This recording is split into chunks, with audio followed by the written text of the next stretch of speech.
नाशिकच्या विधान परिषद निवडणुकीच्या आखाड्यामध्ये गोकुळ गीते हे सुद्धा आहेत, मात्र त्यांच्याशी महाजन बोलतील आणि त्यांची मनधरणी करतील असं उदय सामंत यांनी म्हटलेलं आहे।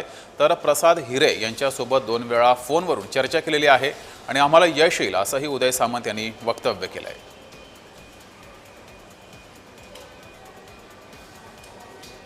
गिरीश महाजन साहेबांचे काही नाशिकमध्ये कार्यक्रम होते, त्याच्यामुळे ते कार्यक्रम झाल्यानंतर आता गणेशजींना आणि गोकुळजींना भेटतील आणि मी प्रचंड आशावादी आहे, प्रचंड सकारात्मकता स्वतः माझ्यामध्ये असल्यामुळं मला ठाम विश्वास आहे की योग्य तो निर्णय होईल आणि महायुतीचे उमेदवार नरेंद्र दराडे जे आहेत त्यांचं समर्थन उरलेले दोन्ही आमचे सहकारी उमेदवार जे आहेत ते करतील याच्यावर माझा ठाम विश्वास आहे।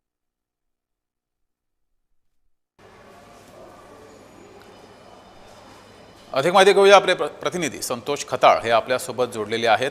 संतोष, वरिष्ठ वारंवार आवाहन करतायत, विनंती करतायत, फोन करतायत, मात्र अजूनही यश आलेलं नाहीये। आज संध्याकाळपर्यंत यश मिळेल असं उदय सामंत यांनी म्हटलेलं आहे। काय नेमकं नाशिकच्या विधान परिषदेच्या आखाड्यात सुरू आहे? बरोबर जगदीश, कारण की काल ज्या आपल्या प्रसाद हिरे यांनी जो उमेदवारी अर्ज दाखल केल्यानंतर आज भरपूर घडामोडी झाल्या आणि त्यांचा फोन सकाळपासून नॉट येत असल्याने उदय सामंत यांनी त्याच्याशी बोलण्याचा प्रयत्न केला।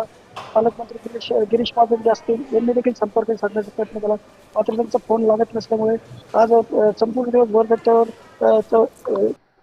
विचारपूस करण्यासाठी भरपूर लोक, मालेगावात देखील काही लोक आले होते, मात्र गोकुळ हिरे यांचा फोन नॉट असल्यामुळे आता ते काय भूमिका घेतात याकडे मी लक्ष लागले आणि अलीकडे उमेदवारीचा अर्ज हा कायम ठेवण्यात आलेला आहे त्यांच्याकडे।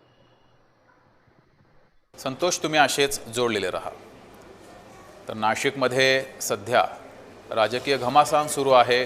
शिवसेनेचे उमेदवार दराडे यांच्या विरोधामध्ये एकीकडे गोकुळ गीते हे रिंगणामध्ये आहेत, तर त्यामुळे त्यांची मनधरणी सुरू आहे, मात्र अद्यापही वरिष्ठांना यश येत नाहीये।